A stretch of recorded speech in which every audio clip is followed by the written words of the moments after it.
Sulira.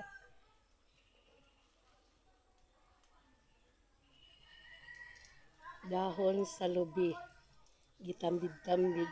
Maning gitawag og sulirap. Para itlugan sa manok.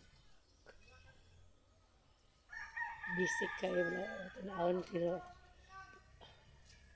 Tanawon bisik. Pero lisod buhaton. Kaya di pwede lang itambid. Nang langgod nga. Sihit ang pagkatambid. Para di makagawa sa itlog sa manok. Pag umal na lukot dun.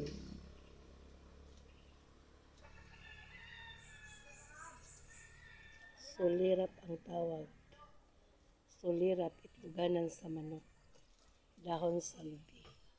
Gitambid-tambid guys. Thank you guys. Follow the vlog. Support sa mga supporters. Supporter. Thank you, thank you. Shout out sa mga vloggers. Bye-bye.